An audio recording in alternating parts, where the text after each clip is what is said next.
Ladies and gentlemen, welcome back, folks, to another episode of the Koop'd Up podcast. The podcast is coming to Xbox Live for $15.99 a month, starting in October of 2021. That's right. We're made it on the next-gen systems. Like I promised. I've been promising that for weeks, and I'm staying true to that. As always, folks, my name is Koopa, and each week I sit down with one of my friends. We talk about all the happenings going on in the world and how we've been keeping ourselves busy through quarantine and now on the way out of quarantine. And this week, folks, we have a fun one for you. A very special episode of the podcast. This week, folks, my guest is one of my favorite humans. Say that a lot, but this time I mean it like 1,000%. He is a production person, one of the co-founders of Masterhand Gaming, and by proxy, that makes him my boss, and also one quarter of one of my former podcast hosts on the Gloves Off podcast. And for one night only, folks, we are getting at least this part of the band back together. Please give a warm, Koop'd Up welcome to my good friend, Mr. chriselodeon. Chris, my man, how are you? Dude, I'm great. It's actually fantastic to hear your voice in this context. You know, like it's been a while since I talked to you last, and then like in this particular setting, like I feel like I'm right back in it, man. Right? You get all like goosebumpy and like nostalgia-y. Yeah, I was like, you know, this is cool. Like it's over the course of like obviously the past year or so, and everything just sort of like melded together into like one thing, like all the quarantine and being home and sort of out of touch with normal stuff. Yeah, definitely. Like just your voice alone brought me back to a little bit of like, oh yeah, we used to do this a lot. It is, yeah. I've talked poetically with other people about like what I do on the internet and what my footprint is, and what a lot of people don't know is that we do a lot of that stuff in lockstep. You are a production manager. You run one of the biggest streams in the Northeast, one of the most prominent streams that people bring up.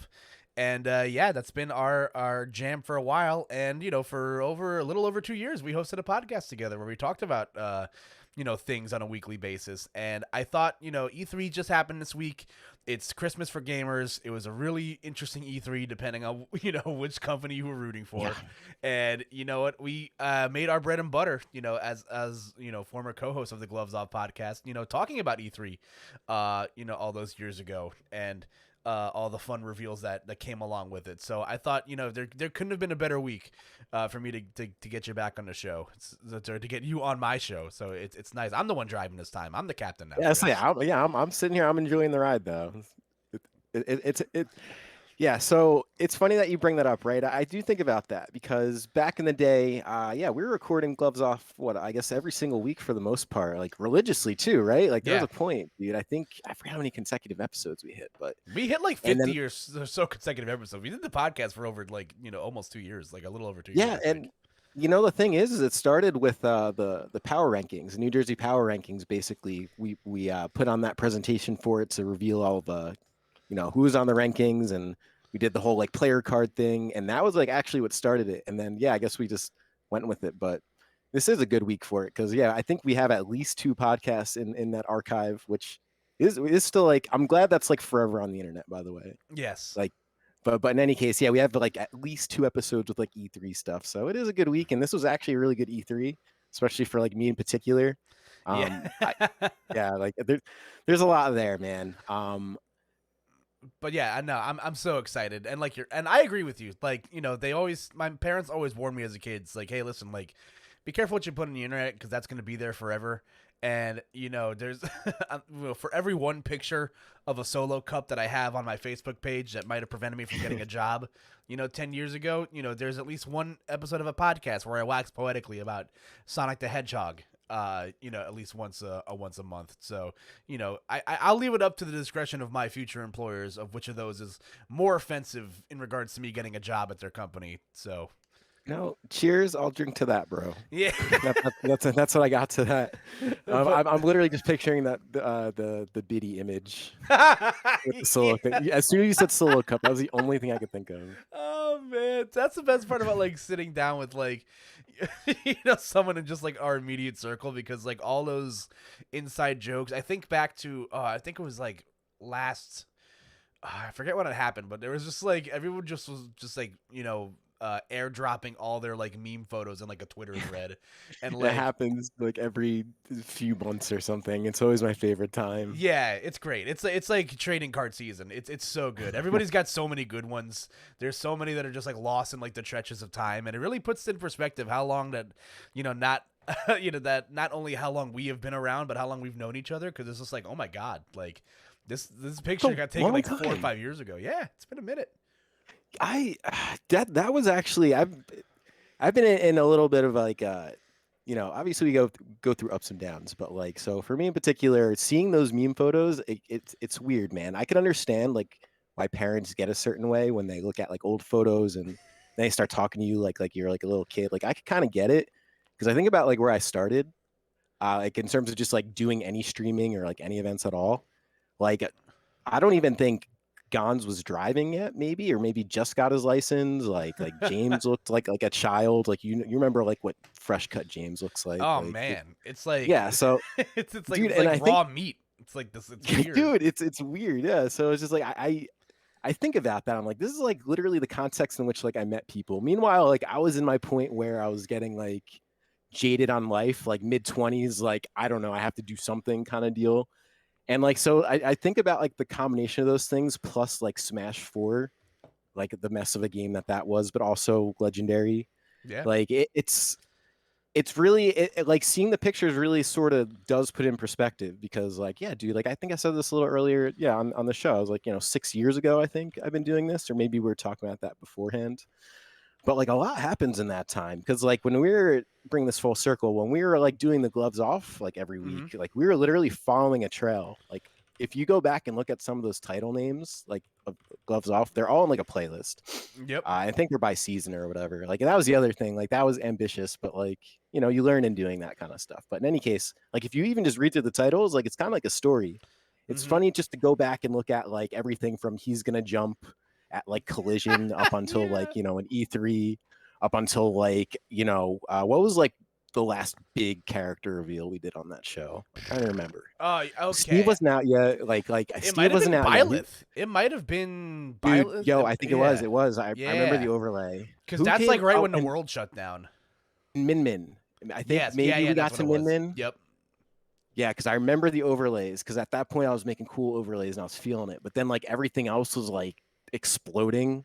Yeah. Like so, Yeah. so like It wasn't good. eventually just like Lost Trail was not good. Yeah. But in It any got weird.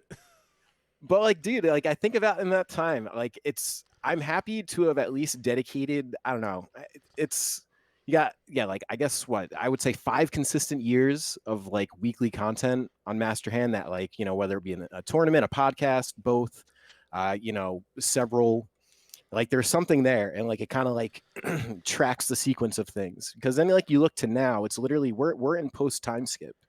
So Yeah. like and we've had just as much time like if we're going to talk about like time spans of like Smash Ultimate, like we've spent as much time online as we have offline. So with all of that stuff, like now there's a whole different set of like community and lore and just the weird things happening. Like Yeah.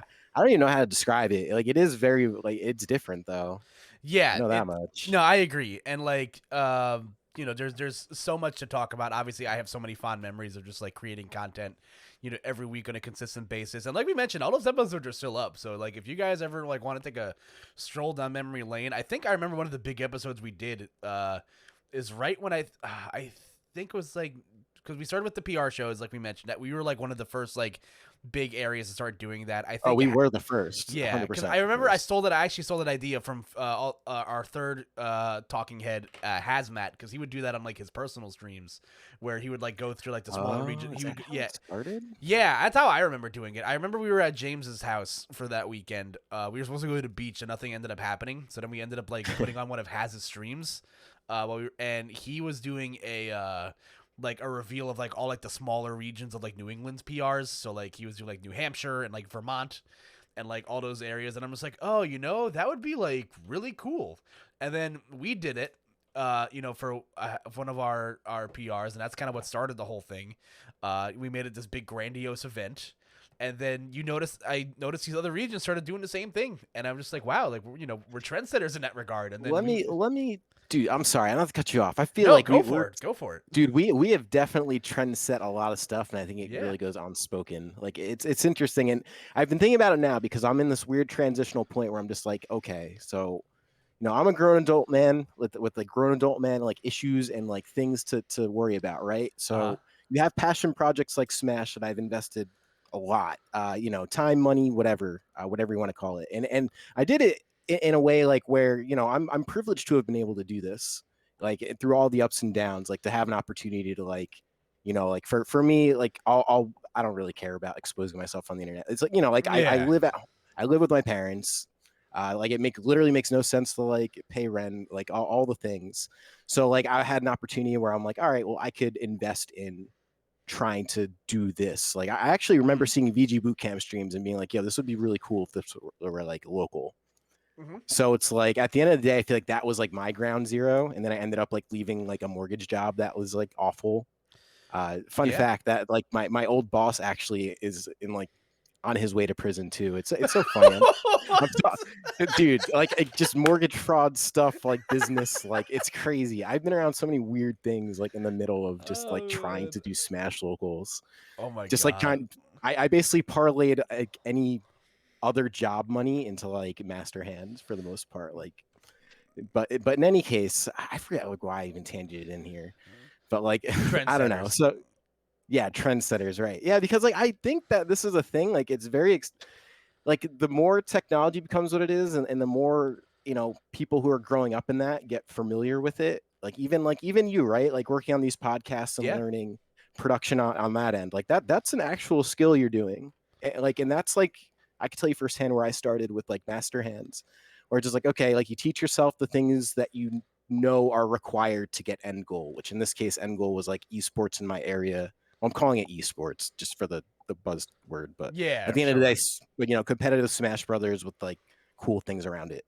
So in any case, that was like the extent of what I thought about. So then the means to that end would be basically coverage, aka a stream, live broadcast stuff, and then that's kind of where it started. And then Mm-hmm. I feel like in that part of Smash Four, when all of the crazy like are the funny New Jersey memes and everything, and then like you have the areas that have always been doing their own thing, like obviously like House of 3000's been around forever, like New York Yep. City. Mm-hmm. And then like within that though, you start doing different things like podcast reveals, or you start doing different things like regionals with like kind of goofy branding. And then you start seeing other people do that. Like I could actually identify almost like the distinct moments where that like started to happen. It was actually at like a 2GG event. They did the DDD hammer race Oh yeah. Oh my on god. Pac-Lands, I and it forgot was about literally the that. night. It was literally the night after an East Coast Gamers, and I was just like, dude, that is not a coincidence at Yeah. all. Like, there's Yeah. no way. That's so So like in the funny. background, dude, I feel like Masterhand is, and this is I don't know, not intended, but sort of what happened. Like I think I feel reluctant to do this because I think I'm tooting my own horn or whatever. But like it's reflecting because like again, I don't know what I'm going to be doing with my future in terms of all this. I'm at this point I'm looking for production work, but like outside of that. Like I don't know, I feel like there was a lot of trend set, and this is like a small community with like a lot of influentials. Like the metrics of just like how many people are watching on Twitch or how many like views you have on YouTube. It's weird because it's not really reflective of like the foundational stuff that happens. Like the scene is really melded together through like the efforts of like not just like me, but a lot of people in different areas that sort of like by osmosis, you see something happen at another event, you're like, okay, I'm gonna do this at my event. And you Yeah. could be like across the world at that point. And it happens because yeah, Good I don't ideas know. I'm spread trailing fast. here, Yeah, but no, yeah. I totally get what you're trying to say. And like when you really think about it, it's just like so much of what you see in other places, especially with like like you mentioned like the funny branding for like the for the regionals, and a lot of like the production stuff that we didn't really see a lot of in like 2018, early 2018, mid 2018, when we really started getting our feet wet with this stuff. It was really refreshing to see that be brought to the forefront, and even with like the memes and the lore culture, like Shake My Hand became like a meme that like generated a lot within our traveled fast within our friend circles, and like GG's James, all that fun stuff, like so much nostalgia for that. And but you brought up a lot of stuff, and which is exactly why I wanted to have you on the show, because I'm always the first one to tell you this. It's been this way since I've met you.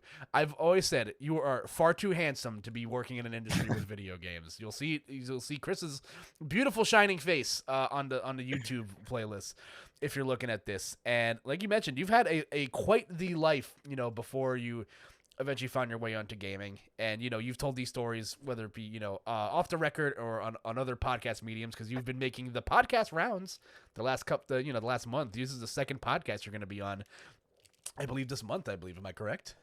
Yeah, man. I was on Intunis. Was that maybe about a month ago? Maybe 3 weeks ago? I can't remember how. Yeah. Yeah, that was fun, man. I love Intunis. Yeah, I do too. That was we're both guests of the Double D experience. So I'll make sure to link that episode below too, because it was really interesting stuff, to hear you talk about some stuff that that David covers on his podcast that might not necessarily get covered in other places, but nonetheless, it's still fun, candid, off the cuff, chriselodeon stuff. So I'll ask you the question that I always ask my guests. Whenever I do like these interview style podcasts. Do you remember your earliest memory of video games? Like, what was your very first memory of like playing a video game? Oh, dude, absolutely. So I have a few of them, and some of them are fleeting because like I'm the youngest of four. My brother and sister. So I have two brothers and a sister, and like I'm the youngest and my sister's the oldest. So there's 14 years in between there. So it's like I had very early exposure to video games, and I was born late in like an older household. Like my parents had me at like 40.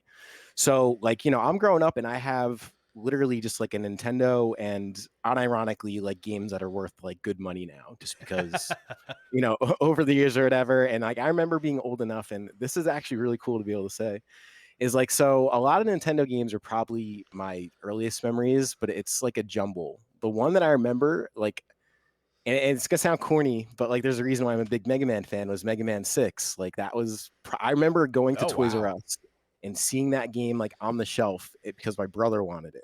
So he ended up getting it, and then like me as a beneficiary of being the youngest, like I get some of that action too.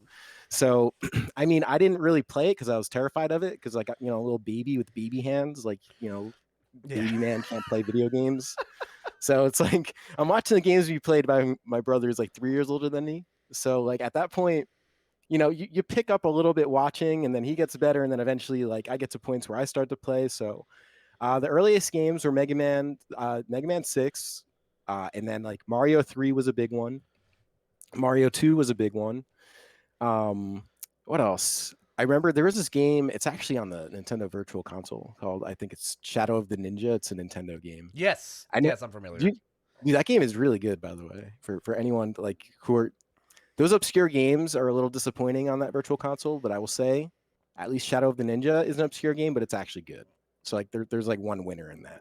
But anyways. That's awesome. Anyway, so like and then beyond that, dude, like I had by proxy access to Sega Genesis first. We got Super Nintendo really kind of like late, like almost around the time where we'd be getting an N64, which we got when it was new.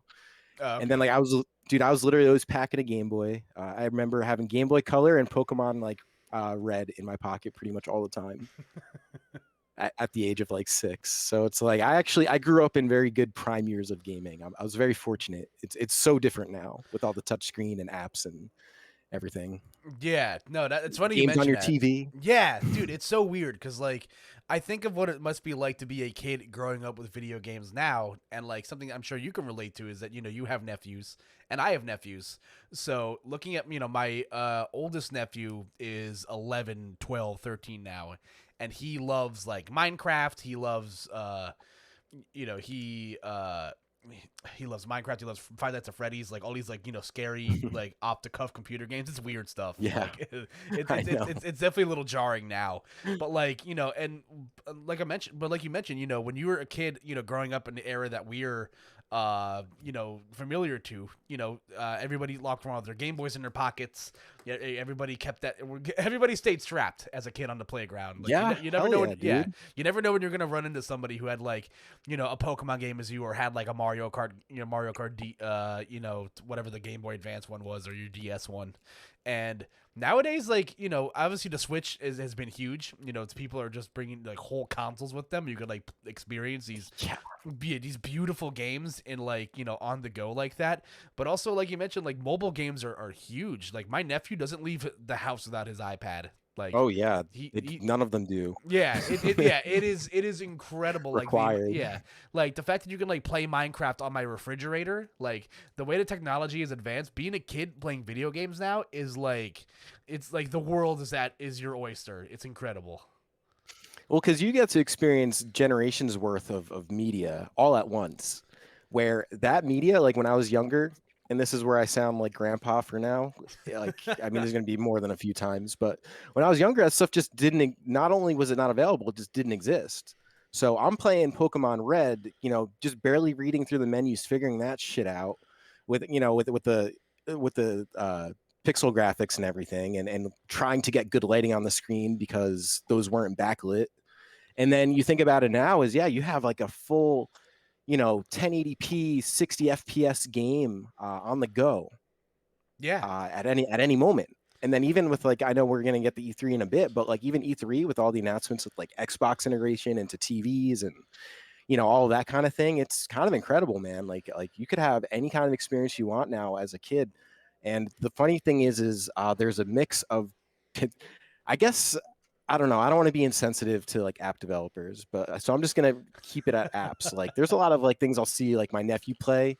Have you ever see that Tomcat game where you literally just ragdoll this cat around? Yes. You know what I'm talking I know what about? you're talking about. Yeah. Okay, what's good with that game? First of all, You know what it is? why? That reminds me of like Flash.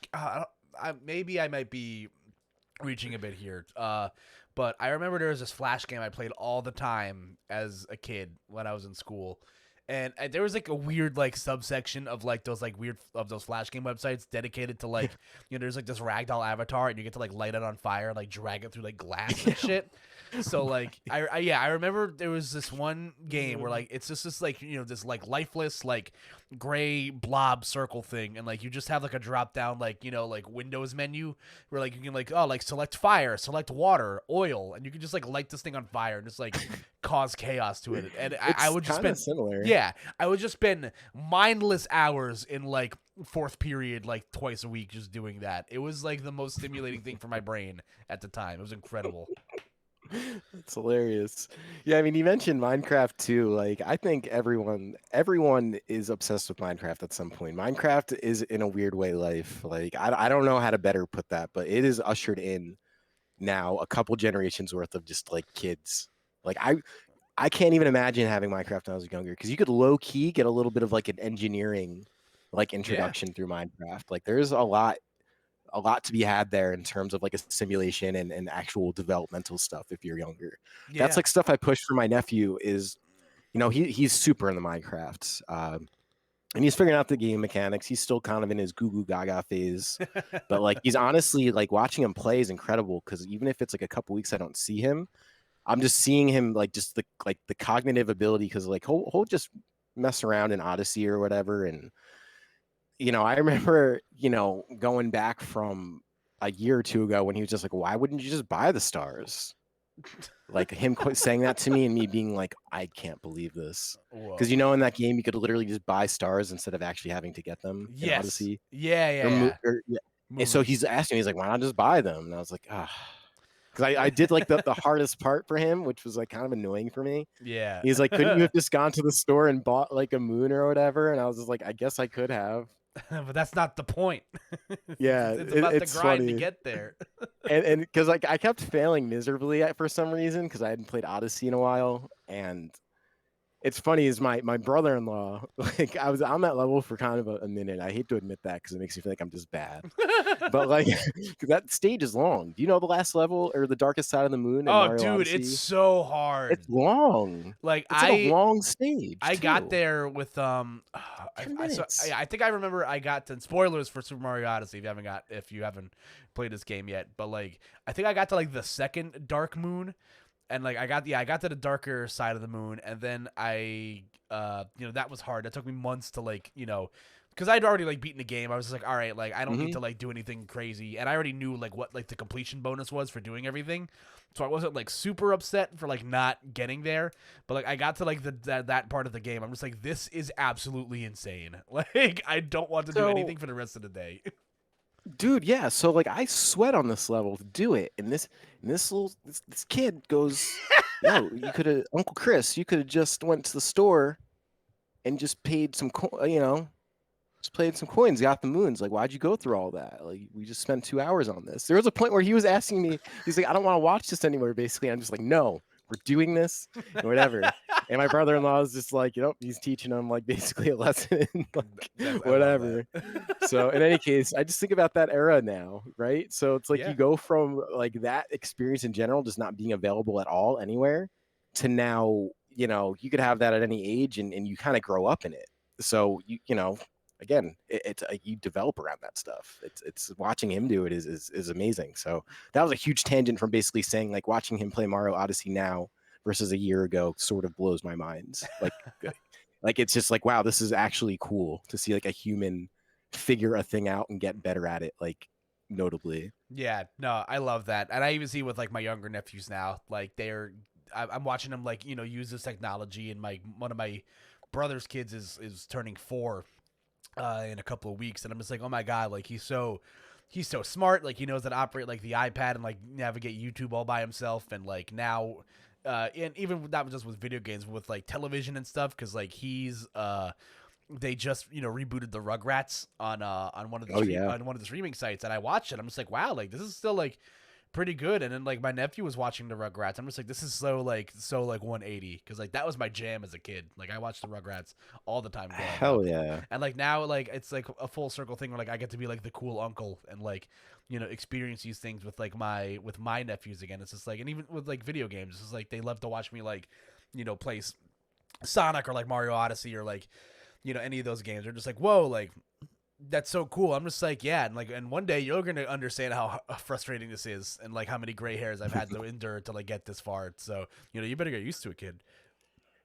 Dude, it's amazing, and the whole experience is different too. I know I don't want to spoil anything. I'm looking at our show notes. We're going to talk about like what games you've been playing over quarantine and stuff. But since it's relevant to the point, like I've actually gone back and played through like Mega Man 1 through 8 like several times over, and just because Ooh. like went through it and like I could go through those games pretty quick now, like not speedrunner quick, but like I could finish it in an hour I or could beat two, Mega like Man pretty. 2 on a long bathroom break. I've gotten that game Yeah, down well, to I was honestly like I could beat that game maybe in like an hour or two. Like the spin, man, like probably quicker than that. That game too. That game is so broken. Like yeah, actually like it's a broken game that you could exploit and beat really quick. it's so But good. like yeah, so playing through those, I've been watching one of my friends play. Uh you know Nakira, right? Yeah, yeah, yeah. Yeah. So I've been watching Nakira play through the Mega Mans, and I'm watching him use save state in the emulators, and I don't mind because I'm just like, well, dude, just play the game, like enjoy it however you do, and get through it. Like still experiencing a game even with save state, I think is still fun. Hmm. Because like otherwise, if you weren't gonna play it or beat it, then what's the point? Then you just totally miss the experience. Like Yeah. at least you could kind of like go through it. So I'm watching him do it and reset over and over, and I just think about my first run at all the Mega Man games was on the GameCube collection. I was probably maybe 8th grade, probably 7th, 8th grade at the Right, time. right, right. And I just remember spending the entire day on like a Mega Man game sometimes because I just was bad, Yeah. right? Like you're bad. And then if you die, you have to start over. You can't turn the game off. Like there's passcodes and stuff, but even like the Wily stages, or if you're playing Mega Man X, like the Sigma stages, like that you have to do in like one run. Yep. And you just have to do it or else that's it. Like there is no, like, you don't go on YouTube and watch what happens if you can't do it. You don't watch a streamer who does it. You don't like do any of that shit. You just don't experience that. You could read about it in text on like gamefacts.com, but like that's it. You know what I Yeah. mean? Like you could read like a text file about like what happens, but like otherwise you just kind of have to man up and do it. And I just remember having those experiences with like Mega Man games in particular. And Yeah. I gotta be honest with you, dude. I feel like it shaped me to some end. Like Yeah. it made me like, yeah, I don't know. Like Those games are it's ruthless, man. If there's ever a game that like, because as you've maybe experienced this a bit, like as once people find out that you're like the guy that's like really good at video games, like in your friend group, and you go to like any sort of like normal like person setting, and like there's always that one guy that says like, oh, like I heard you're really good at like Smash, or like I heard you're really good at video games, like like can you do this? And I'm just like, and every time I just fail to rise to the occasion. I just can't do it. It's like I've never played a video game in my life, and I vividly remember on it was like a holiday. I think it might have been Halloween or one of like some family get together. But my brother-in-law has like a jailbroken like Super Nintendo Mini. Or like an NES nice. Mini. So like he has like all these games on it. He has like Mega Man's 1 through 6 on the NES. And I'm just like, oh yeah, like Mega Man 2, like I mentioned, like that's a game like when my muscle memory is in function, I can beat that game in like a couple of hours. It's really not that hard, and it's a very broken game, like you mentioned. But like I'm struggling so hard, and I feel like a fucking fraud, like in front of my nephews and like my family. I'm just like, no, I swear I know what I'm doing. Like this boss really isn't that hard. Like it's Metal Man. Like you get the Metal Blade, and then like the rest of the game is a sitch. And they're just like, yeah, are you? It's like, damn, this game looks like really hard. Like, are you all right? I'm just like, yeah, like I'm fine. I swear, I Oh can do this. man. Like that game, those like Mega Man games are ruthless for your self confidence because of how hard they are. They kind of are, man. It is, and I think muscle memory is a big part of it. That's a dude. I feel like that's like a bad dream scenario you're Yeah. describing to me. I feel like, and the funny thing is, I feel like I've been there before too. I get it, dude. I feel like most recently I had a moment in Link's Awakening like that where I was Uh-huh. just like kind of embarrassed because like you got the family watching, but I will tell you they don't really care. Yeah. They Yeah. don't know the difference. Like if I take a little bit of solace in that There when you those go. moments happen where I'm just like they literally don't know and they still think you're good anyways as soon as they see the thing die. Yeah, my mom just assumes every video game character is Pikachu, anyways, and until she does it, I'm just gonna assume she just doesn't know what's going on. So we're gonna keep it that way. I'm gonna be blissfully ignorant that they think I'm just really good at video games. Listen, I'll tell you what, man. I was like, this is that's just like moms and families. Like I think about I played football for a lot of years in my life, and my mom would constantly be at games, but just still had no idea like anything that was happening. Like, and this is we're talking like a couple decades worth of games between like my brothers and myself. You're not a couple decades. I'm crazy, but at least like a decade. So I'm just sitting Right. there. I'm like, you think you pick something up, but they don't. They're just kind of like they'll follow like the energetic lead of whatever is happening and react accordingly. And Yeah. like that's like families when they're like supporting watching a thing, especially. Yeah. like you'll have one nephew who eventually is just like probably knows the games and just kind of just like, bro, come on, like Yeah. you gotta beat this. But other than that, no one else knows the difference. Yeah, exactly. But it's funny you mention that because like that's another like why I think your path and what you've chosen to do is so interesting. You were a state champion football player. Like, do people know that? Yeah. Like I want to. don't know. I don't know if people know that, man. I don't think people know. The thing is like I gotta tell you, aside from doing DNA every week, I low key consider myself like, as far as Smash goes, I think I'm a little bit now deep set in that lore. Mm-hmm. Like a little deeper to the point where people like don't really know who I am at all, which is like interesting thing for me because it started off like that. I was just like a responsible adult running stream for Yes. most of those events, so like my presence was already kind of like Yeah. different. But like yeah, so now I think it's even more different because like I'm obviously not doing like I'm not streaming physical events anymore. Like I'm not against it, but like I'm not doing it week to week. I'm actually looking to do things remote, which is going to be really good for me. Yeah. But in any case, I'm like, well, that just puts me in the background more outside of commentary, which debatably puts me in the front line more. So like I'm in this weird place of I don't know. I'm just like, well, I'm just going to do my thing. And as far as like community standings go, people might know me, they might not. And I feel like I've always just kind of looked at it like that. I never even really thought about it. You know, Because it's by the really time you think about it, it's yeah, exactly. And it's really funny you mention that because I want to springboard into something that I always love to delve into whenever I have my friends on the podcast, and it's how we ended up meeting each other. Because like I mentioned, like we have a very close working relationship. You know, I have Yeah. if you've you know watched any esports or Super Smash Brothers stream that I've been included on in the last, I don't know, it'll be 4 years coming up in this October, Chris, which is incredible. that Like is incredible. yeah, like our working Jeez. relationship almost has a child in kindergarten. Like let that sink in for a second. But yeah, like I am the voice, one of the many voices behind Masterhand Gaming, which is again a company that Chris is a co-founder on. And I remember vividly the first day I met you because I never stopped reminding you of it because it's a great story. Like in the time where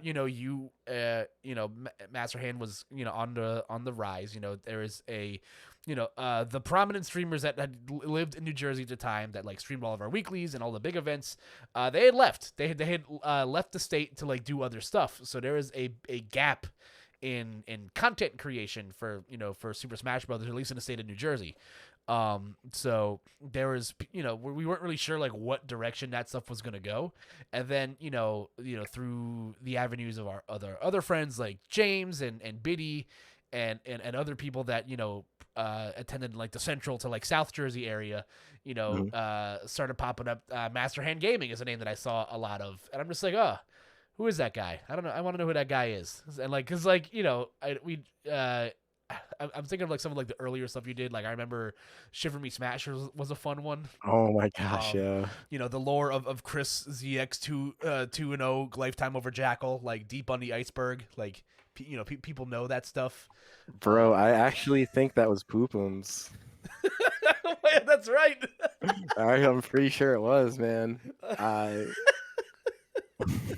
the many voids, and then before you listen, I guess I want to let so you many know. bad ones. Yeah, you had a lot of awful tags. I think when I met you, you were ones, Ohm. dude. You were Ohm when I first met you, which was a rough It was one. a faint attempt at trying to be a Mega Man, because you know how they're all sound based things. Yes, like yes. bass and treble and rock, roll, rush. So I thought Ohm was cool because it's just a measure of sound, and then it just wasn't. Yeah. Like, you know what I mean? Like my brain wasn't there. Like I'm like at that point, dude, when I tell you I was like neck deep in just trying to figure out Smash events every week, like I was like on that grind. It was probably not healthy at all. Like looking back on it, like I'm just like, this is literally like yeah, I don't really care. I have no face to save. I feel like I was like, this is literally like dissociated behavior. Like, but like at the same time, like there's good community being developed here, and it feels like I'm actually kind of doing something good. Oh, that's so funny. And working towards something that I thought would be cool. So it's like in all of that process, whatever local Smash scene emerged, I feel like kind of started. Things really started like going quick from there, because there was no presence in New Jersey at the time for anything. Mm-hmm. Like I remember like at that point RJ wasn't doing anything for a while, and still didn't even until like there started to be like a significant crowd being drawn by Masterhand. And then like after that, then all of a sudden like Spectrum existed, and I remember like all that crap. Yeah. And like that was like a big turning point actually. Mm-hmm. Yeah, we don't have to go into the details, I guess, about that. Yeah, stuff, people know that, but they know. But like there were some other people that popped up, but throughout the constant, a few years later, Masterhand really rose as one of the the premier streams in the Northeast. But I remember the first time I met you, it was at Yestercades. There was a monthly. Yeah, I was gonna say, it was Yestercades. Yep. it was a Yestercades tournament. I remember I went. It's the first time, I'd ever like been on a Masterhand stream before, and like I remember the tournament vividly because I think you only had one monitor with you that event. So like me and Dom, the other guy I was commentating with, shout outs to Dom, we were commentating off of a TV that was on the wall of the arcade we were in. From a side angle, like not like from like a 60-degree angle on the TV. Like you didn't even have like Yeah. Sorry, I remember it too. It was so good. And like whenever janky stuff happened to us, it always made a great story afterwards because we always made it work somehow at the end of the day. Like we were really good at pulling rabbits out of our hats when Hell yeah, when man. like shit hit the fan. But like yeah, I remember I commentated and then I'm just like, who is this, chiseled god sitting behind the computer running a Super Smash Bros. Tournament? I'm just like, oh, are you like the streamer's brother or something? And you're like, oh no, I'm the guy. And I'm like, oh word. That's sick. So like, It's it was just so funny to me. And like, we saved face. We met each other. We obviously like worked, soon after that as well. And then, the other company I was working for, or branding for at the time, I had stepped away from them.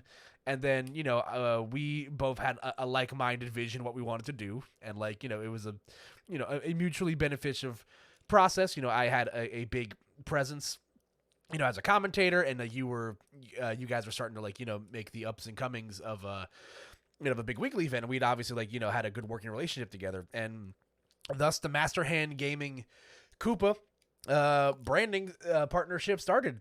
And it's been a beautiful, 3.5 years, and listen, I would not trade it for anything in my life, because we've had so many great memories together, whether it be, locally or like on the big stage, because we've obviously, traveled together to these big events, and I like to check in with you every 10 hours and make sure that you're well fed and you're blinking, and yeah, it's been it's been a great process, and not a lot of people like, I feel like that listen to this podcast like know like the intricacies of like that part of my life very well, because it's a pretty general podcast what we talk about here, but yeah, I couldn't think of the best person to tell the story with is the guy that's essentially my boss, like I said.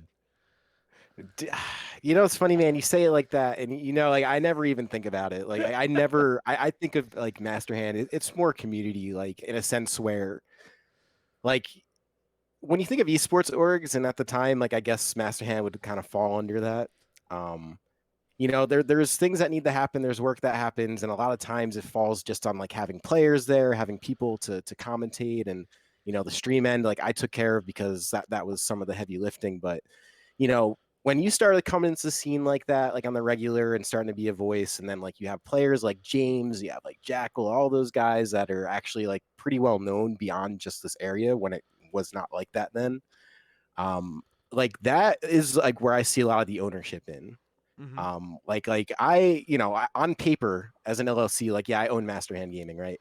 But like Yes. I kind of think of like I actually like would give like I think of you, I think of James, like all these guys like almost like on an ownership basis with it, because I'm like, well, this sort of like was a spawn of everybody's collective vision, right? Like I guess I'm the one organizing it, which is a shame because I'm not very well organized in most cases. But like I've stitched it together enough. So like even like hearing you say all that, like it almost makes you a little emotional because I'm just like, this is good, because like I appreciate you actually even like wearing the tag, because I think about it sometimes. I'm just like, well, I feel bad, like there isn't like a traditional salary, like I'm not necessarily finding you like I don't know, it's weird to think about, but like as you explain it, I'm just kind of like, you know what, dream's still alive, brother. Like Yeah. I get it, I see it. Yeah, and listen, it's been a fun grind, and who's to say that it obviously can't stop. Obviously, we're COVID definitely put the brakes on things, but we operated a an online portion of our staple weekly for 15 months, and it's still going. It's still a lot of fun. You've watched me upgrade my streaming setup from a metal folding chair and a laptop to a real Dude, yeah. adult chair. So it's a growing Honestly, process for all man, of yeah. us. Honestly, man, I'm proud of you for that, because I remember when we were first starting, even the recording and gloves off, like yeah, you had like you didn't really have much going on there, like, and you were using the laptop, and I don't want like you were figuring that out, and then yeah, now here I am talking to you, what, a year later, and you got everything together. You have a series of podcasts. You're doing all the recordings yourself. I'm just like, this is cool. Like this was what was supposed to happen. So Yeah. like it's good to see that. Thanks, man. I appreciate it. And honestly, like you when it comes to technology stuff, I've always like leaned on you for like your advice and among other things. And I'm glad to know that it's worked, beneficially for both of us. And here we are. You your old boss is going to jail. Mine old boss is going to jail. Like we're here, we're having fun, and we're gaming, man. It's fun. Yeah, dude, like this is if I had any like grandfather advice for anyone, especially because we've been pretty nostalgic here today, which is I think is cool. I know you said your audience doesn't necessarily know this part, but like, it's still cool, I guess, getting in touch with some roots. Yeah, I don't know, man. Take the experiences wherever you could get them at any point, yeah, even if it's just setting up a podcast or whether it is going to Smash events to cast. And you just kind of don't really know, like your collective or like your individual part weighing in on that collective experience. Like it's valid for everyone. Like it sounds corny, like even like someone who will go to like a tournament and lose, go 0-2, whatever. Like even that, like that's still like you're part of like a collective there. So it's like when you start to sort of solidify things with like online media, like even just like VODs or like, old tournament replays, hmm that stuff, like it lasts. It definitely, there's a lot of experiences you have in life. So like having some stuff like a little bit in stone is at the very least kind of helps you kind of ground to like, oh yeah, like I come from this to some end. yeah. And I've listened. I've always people have asked me since I started doing this, a few months ago. That they're always like, oh, like what's some advice to get started? And honestly, now it is so easy to like, my my podcast stuff just by itself, like it only cost me like a couple $100. Like everything that I've put together for like like the mic that I use and the equipment that I use outside of the computer and stuff, but like everything is like pretty very very much affordable. Like I've said this for years that if I wanted to try doing any of the stuff like 10-15 years ago, like it would have been like impossibly hard. Like somebody posted a picture of like a dazzle the other day on Twitter, and like my skin shook out of my skin, like out of my like off my body. I was like, oh god, get it away from me, I can't look at this. Like You know, so no, I was just thinking, I was like, you used to run streams too at some point, right? For I did, yeah, for yeah, Hitbox. Yeah, I ran streams for them using you got a history now, man. yeah, dude, it's wild. Like being the old, Yeah. like I was 20 when I started doing this stuff, and now am I as old now as you were when I first met you? Is that how this works now? Let's see. I started all this probably around 25, so you probably met me around 26, Oh God, I'm 27. Holy 7. shit. So 26, 27 probably when you met me, honestly. So yeah, I guess that the thing you just said, yes. Oh Yes to that. man, whew, boy, can't wait for retirement. My So my let back me tell you hurts. something. Let me put your mind, hopefully put your mind at a little bit of ease. Yes. So now that, right, so you put that in perspective, and now I have that extra years of experience beyond that. Like I at this point, and I have a little bit of quarantine to thank for this. I am probably happier now and maybe a little bit like in better standing with myself personally now than I probably have ever been. Like you That's have awesome. youth and like I feel pretty genuine in that, because being stuck inside, we all know by now. Anyone's listening to this, no one was exempt from that. Like you learn a lot, like especially when you live. I mean, I don't live by myself. I live with my mom, but then so magnify that times a million. Like you just you're stuck in all of that for a bit, and it forced me to reflect on things. And now I'm just like, all right, well, from there you basically you I look back at my time in Smash and it was great, right? But I think about the way it was happening and just like the way the scene runs in general, it definitely wasn't healthy or sustainable. So it literally took the most extreme thing, like a quarantine, to keep me away from that, to basically like figure out like more me as a human and not me as like going to stream things for like 12 hours at a pop. Like Yeah. so yeah, it's but with all of that, I still like, yeah, take your experiences wherever you get them, because like you're that's going to be the stuff that you kind of have as reference points to figure this stuff out. Yeah. I No. got probably a Absolutely. little too deep on this, so I'm sorry. But Nah, dude. Honestly, it's great. I love hearing about that sort of growth on this stuff. Like I mentioned, the crux of me doing this podcast, obviously, I've been watching a lot of TV, playing a lot of games, doing a whole bunch of stuff while I've been, cooped up in my house, more often than not. Hence the title, wordplay. Coop'd Up. Yeah, it came to me in a dream one night. That's hype. Yeah, it was. It's good. Yeah, I'm definitely hanging this one on the wall of fame in my brain.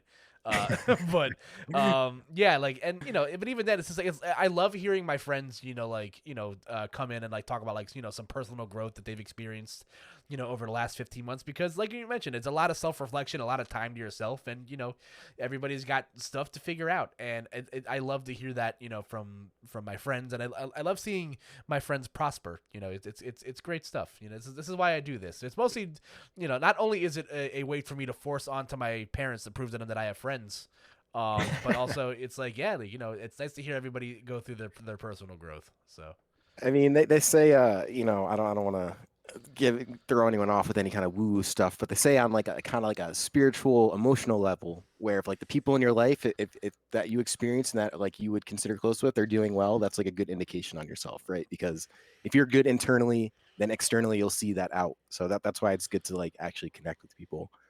I agree. But as we get here, we have like we mentioned, E3 is a thing that happened this past week, and I figured, like I mentioned, we hosted a podcast together where we talk about Smash and video games and all the fun stuff that came around that's for a while. And Chris, I'll start by asking you this, and if you're not familiar with what E3 is, it is the Electronics Entertainment Expo, which is again a big video game press junket, where all of the big video game companies except Sony show up every year, and they showcase what new games they have coming out for this year and next year, and maybe future years beyond that. And last year E3 did not happen, but this year E3 is happening in a virtual setting, and for better or for worse, it happened. Not I didn't watch a whole lot of the early game stuff. I caught like the highlights on things like Elden Ring and Halo Infinite and the Xbox Live Game Pass, in my own time. And granted, everything else in between that was kind of meh because I don't know how much of E3 you caught, but what was out of what you caught? Is there anything that caught your eye out of the non-Nintendo stuff? Because I feel like we're gonna talk a bit about Yeah, that. Nintendo definitely stole the show. I think what Microsoft is doing is pretty interesting. I also didn't watch, and the funny thing is nowadays is, you already know immediately if you should be watching something because like Twitter and other social medias exist. So people will Yes. tell you immediately if there's something you need to know about. And I think more often than not, everything was underwhelming outside of, like the Nintendo Direct, which, yeah, we'll get to in a minute. But I think what Xbox is doing, because they had actually a decent showing, but their showing was more so in like technology than it was in the actual games themselves. Although, I mean, Halo Infinite looks incredible, by the way. Yeah, that That game looks I, sick. yeah, it honestly looks amazing. So aside from like, I think that's enough for them, even just having that. But outside of that, like, yeah, so they have like the Game Pass thing, and basically the fact that you could kind of like connect your Game Pass to your TV, almost like think of like a Netflix app, I guess, but it's like just like a Game Pass app, which to me is like mind blowing to think Yeah. about that level of accessibility for games, which makes a ton of sense too, because now you have like Microsoft on top of PC gaming, which is like your sweaty try hard, your peak gaming experiences if you want to go through making yourself a good build, blah blah blah, to experience games, or you could just play on your TV with an app. Probably some old classics Yeah. or whatever is on there, maybe even better than that, So I think about that and I'm just like, you know what? Like, as silly as Microsoft is sometimes with the way they do things and as haphazardly and not good as they do things, like at least like this actually makes sense. Like this was good for them. Yeah. So like that was like the one thing I would say outside of like, I mean, there was a couple scraggler games, I guess. Sad part is I could barely even like reference them because that's the thing is like they're just kind of scragglers. Like if you showed me now, I'd be like, oh yeah, like that is kind of cool. Like I think there was like a new Yakuza game or whatever. I know a Hmm. lot of people love that series. There's like a new Borderlands with like excuse me, Tiny Tina. So it's like Yes. there's stuff like that. That's like I'm like okay, that's neat. But for the most part, yeah, there just didn't. There just seems to be like a drought for games. From like I don't know. Yeah, it seems like there's a drought for games despite how many games are coming out. Yeah, no, Like I good totally, games. I totally agree with those sentiments. I think what Xbox is doing is sick. Elden Ring being existing is cool. I thought that like we mentioned, Halo Infinite looks cool. I think out of the only stuff besides that that really like piqued my interest was the Guardians of the Galaxy game that got announced at the Square Enix conference, I Mhm. believe. And that honestly that was really cool. I love the Guardians of the Galaxy. They're phenomenal. It's one of my favorite films in the Marvel Cinematic Universe, and I've gone and read some of the comics after the fact, and they're great. Grant, am I excited for a Square Enix cross Marvel crossover? Again Yeah, after what the Avengers was, not really, but like the game looks cool. I don't know. I'm a little torn on it, and also the frame rate on that game looks woof. That's something yeah, that's something I Square. saw. Yeah, that's something I saw a lot of like throughout the conference in general. Like some of these games look like way too good for the processing powers.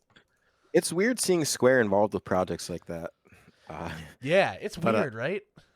it feels a little unnatural because when I think of Square, especially coming from like where I came from with gaming. Like that's like you Square is usually involved around like a lot of like those classic JRPGs, right? Like Yeah. that's like a big part of their brand is being around that, like all the Final Fantasies and like Chrono Trigger and like I mean there's other Square games that are obviously not RPGs, but they're not as like well known. But I have noticed they have like some kind of multiplayer online or like a massive multi. I don't know if it's like an MMORPG or if it's whatever it is, but it's like a shooter kind of, Yeah, and it's that like weirds me out Destiny from too. what I Yeah. understand. Yes. Like, Yeah. That's the one. I cuz forget what like it's called though. yeah, that's like the thing that I wasn't like the things I liked about the Marvel Square Enix game, like the Avengers game, was like the story stuff. I thought the characters were cool. But like all of like the Destiny stuff that they try to like force feed you, it's just like oh like online co-op multiplayer stuff with like multiple people, and I'm just like I just didn't care for any of that stuff. It was just like too much, and like I don't know, it was a little It's bit too much for me. oversaturated Yeah, too. Like yeah, everyone's doing that. Like all the games are the same now. yep, Like because like that's where I feel like it's a little off brand for what you're used to seeing Square do.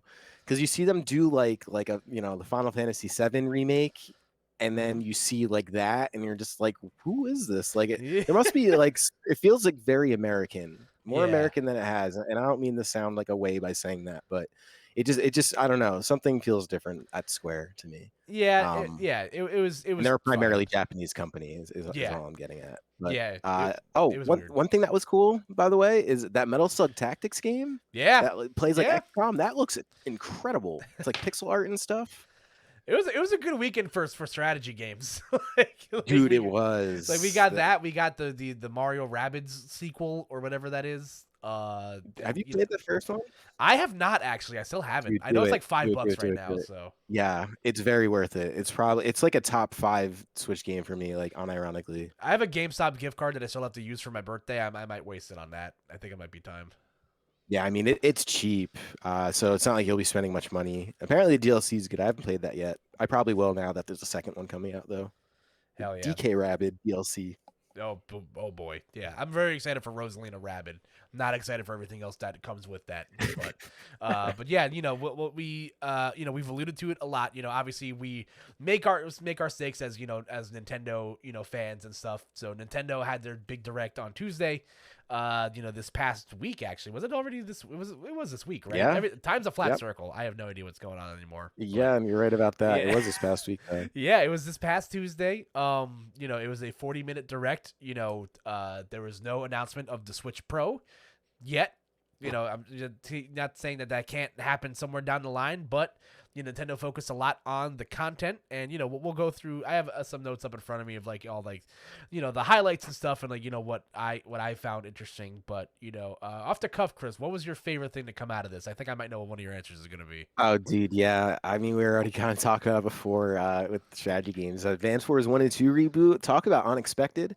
Because, Intelligent Systems, who's the developer on that, has been making so many Fire Emblem games, which Yep. I've been getting a lot of enjoyment out of. I love Fire Emblem. I just love a good strategy game. And Intelligent Systems is a fantastic developer. So there was a rumor that there was going to be something coming from Intelligent Systems. I was just expecting more Fire Emblem because the past like few years has just been that. That's all Intelligent Systems has been doing. Yep. And that franchise has been popping off, obviously, Fire Emblem. So like, I'm not sitting here thinking like there's going to be advanced wars. In fact, like I even think about in Smash, they got rid of the assist trophy. I was just kind of like, oh, I guess they just deleted this from the Nintendo archives for some reason. But yeah, here we are with like this really nice looking remake. They made things look like almost like a cartoon. For the most part, I really like the art direction they took. I think it looks like a new game.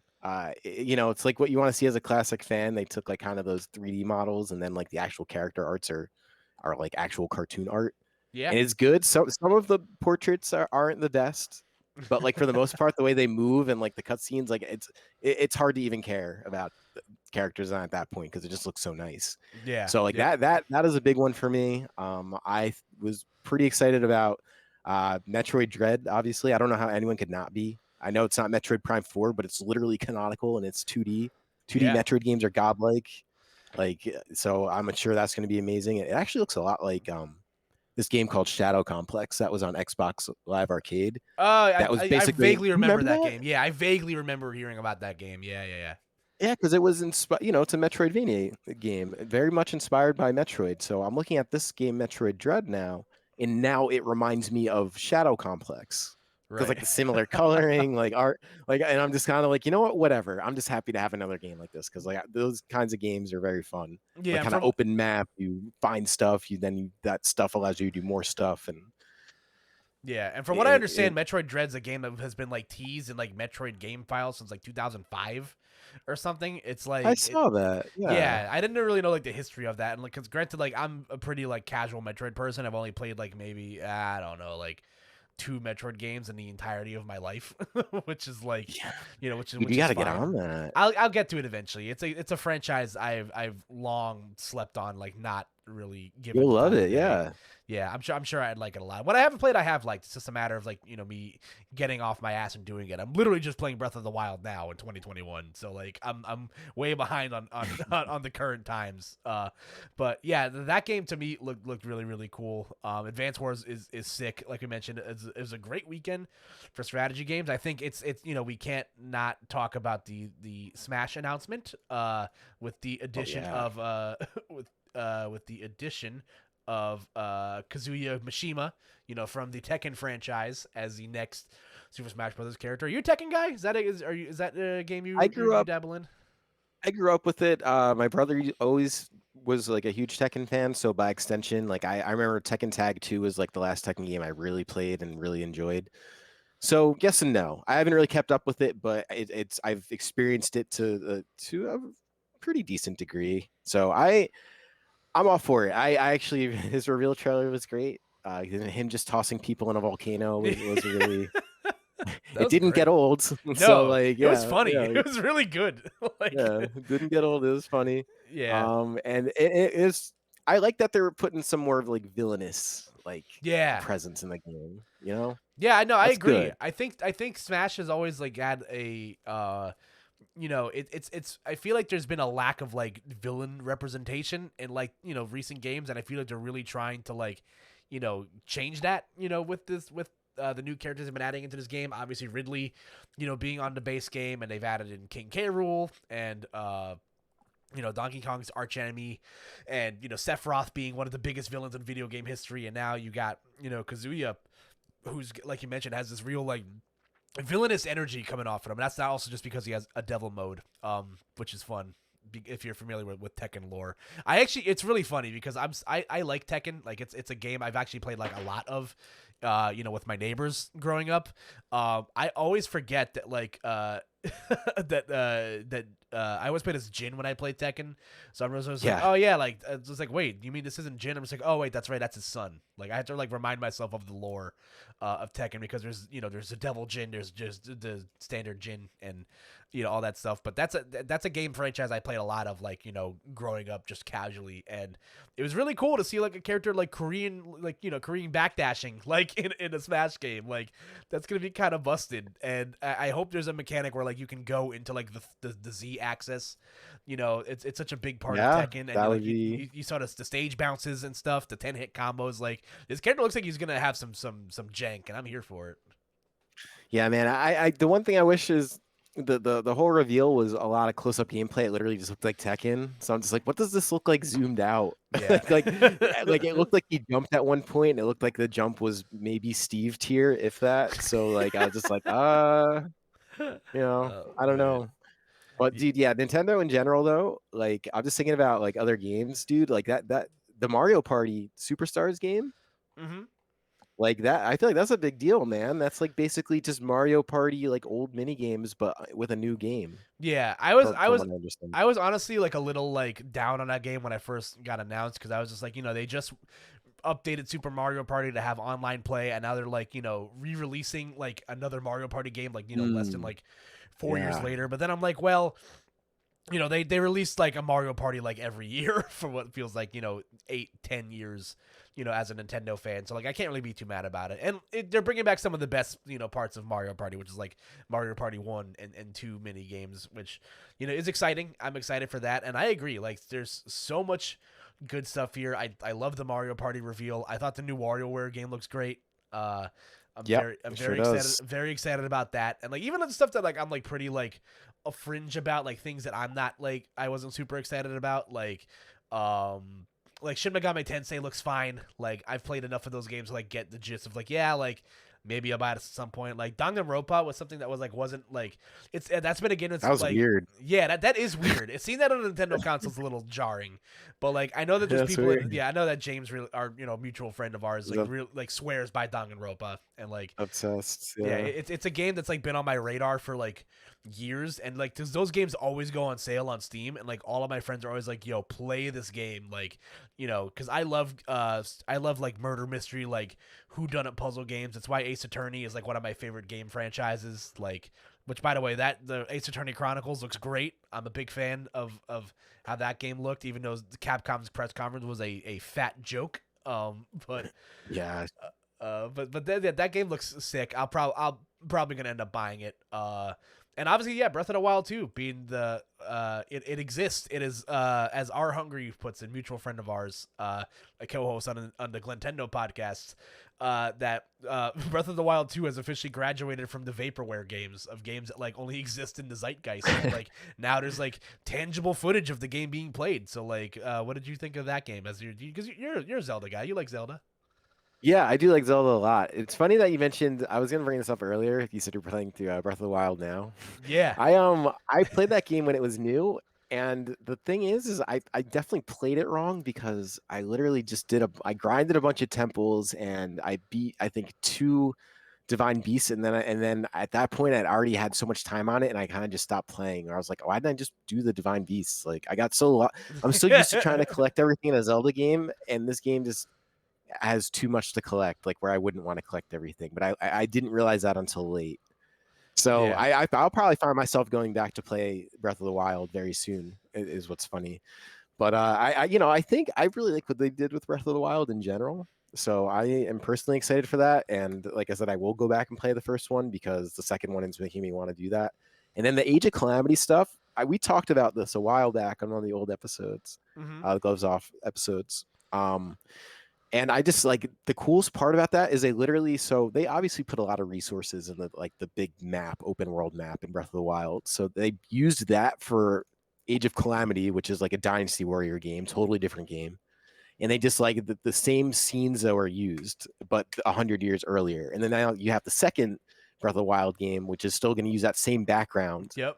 So it's just like it's cool seeing like a Nintendo game really do something like that, where they create like an actual world, and then it transcends a couple of games. So I Yeah. am actually excited about Breath of the Wild too, for like actually for that part of in particular. I don't think anything of that like that has really happened like via Nintendo, Yeah. No, like to this yeah. scale. Yeah, I agree. And like just seeing that game like in scale, like, they've really pushed the re-release of Skyward Sword. I think I can kind of understand why now, because like there's going to be a lot more presence of flying and like sky stuff in this game, which is really cool. The game looks gorgeous. Link's quarantine haircut is majestic. I Oh like yeah, I love it looks great. yeah, I love the shagginess. I really did appreciate that. But like, yeah, listen, I was very nervous when, they say, oh, we got one more announcement left, and they just show, Age of Calamity DLC, and I'm just like, and I think, I yeah, know. mutual friend of ours, Malarson, just puts on Twitter, he's just like, oh, Zelda, Nintendo, puts up a really good direct, and then they end it with a wet fart with with Age of Calamity Damn. DLC, and, it's a new shows up, he's like, oh, yeah, by the way, we're releasing Skyward Sword HD, also, here's the Zelda Game and Watch with the, like I'm just like, Dude, I'm just like, who asked for this? Like what? unironically, I sort of want that Game and Watch. It Damn looks it! cool, man. I listen. I love Link's Awakening. That's one of the games I Damn played it! over the. That was one of my games of the quarantine, which is the Link's Awakening remake. That game is adorable. I really fell in love with the art style, and it's one of my favorite Zelda games, bar none. And the original, I'm just like, man, like, oh, this looks really They cool. always freaking get you, man. They Yeah. know how to do it. it's Nintendo. Like they kind of prey on people to some ends. Yeah, like it fits in my Like a pocket. little, Like yeah. you son of a bitch. It's Like just so cool, dude. I'm probably gonna get it for my nephew too because I played through that game with him. Like they win. They're so smart with how they've been doing things. Like we like to pretend like Nintendo's stupid.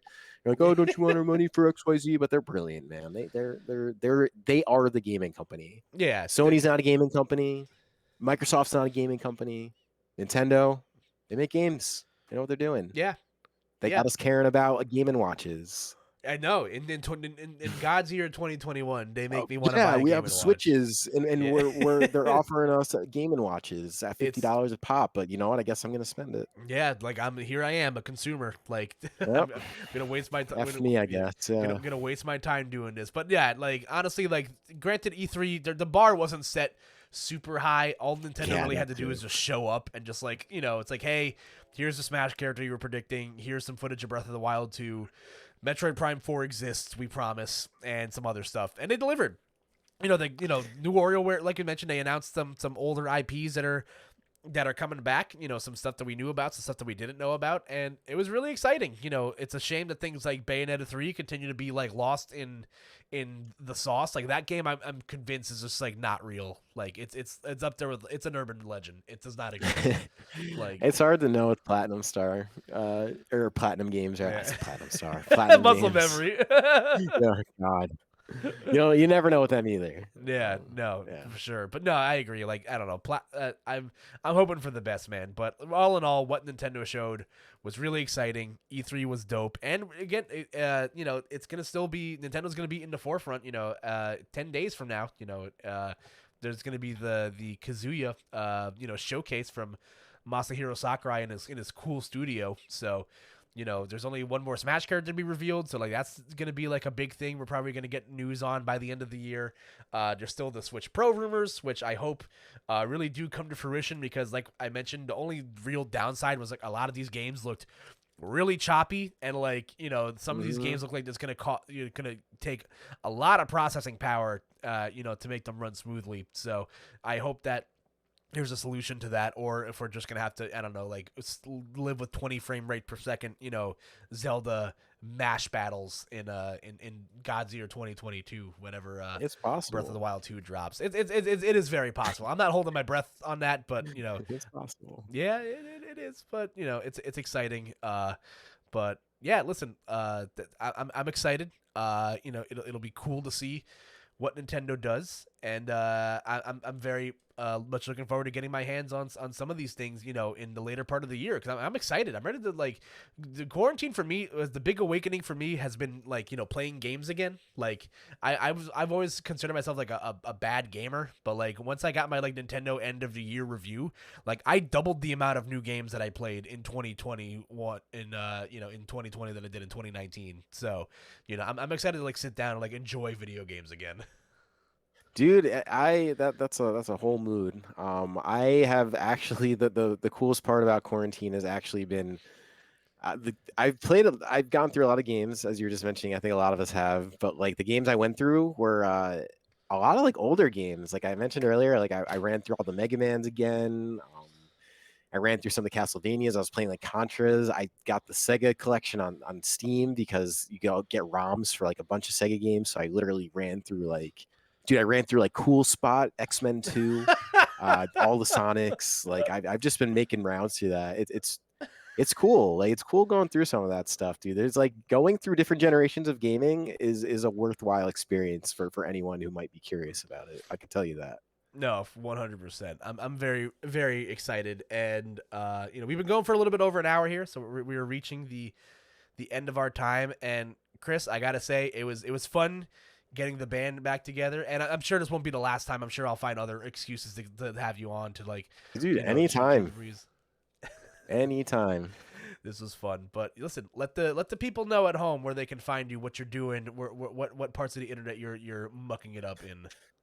I mean, I've been keeping my internet footprint pretty late these days, but I am still streaming DNA on Thursdays, and the funny that's on my channels, Masterhand Gaming channels, basically / Masterhand Gaming for just about everything, Twitch, YouTube, all that. But anyways, like so those are still in the online era at the moment. Yes. But like, I don't think production is going to change much. I think they're going to look very similar. I'm going to be doing everything remote from Helix. Yeah.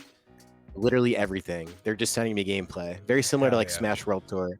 I So dig in it. any case, so that's going to remain. So I think that'll get more exciting when there's actual like live players there though.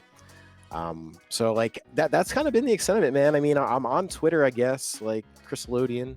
The thing is though, is like I'm not super active on Twitter these days. But when you are, it's when you are, it's good. So I highly recommend everyone keep tabs on Chris. We'll see, man. Who knows? Maybe things will look different for me in the coming months. It's hard to know, dude. I've just been kind of silently trying to like get everything in order in my life, so that way I could just sort of like get the most out of existence at this point. That's how I'm looking at it. So I feel that. you know, if all goes well, then yeah, maybe you could follow me on Twitter or something. Hell yeah. Needless to say, I will link everything below in the description. So if you guys want to hear more from me, you can follow me on Twitter at KoopaNJ. You know, I've been keeping pretty busy, you know, the last couple of months, you know, with commentary stuff and, you know, more to come, obviously, on that. So keep up to date with me there. You know, you can follow the show on Koop'd Up Pod at twitter.com. Email us questions at koopduppod, you know, .com and or gmail.com and all that fun stuff. And yeah, listen, stay tuned every week. Obviously, these go up every Saturday, sometime around noon. Depends on how consistent my upload schedule is and if I decide to take a nap or not. So, you know, we'll figure it out. But Chris, as always, my friend, thank you once again for joining me. I appreciate your time. I miss you dearly. Can't wait to get my hands on you and give you a big old bear hug. Yeah, man, don't be a stranger. We do have a call open This is true. every once in a while. If you see it open, I mean, feel free. I'll be dropping in every now and then for sure. But Nice. until then, folks, everybody have yourselves a wonderful night. Stay safe and take care, folks.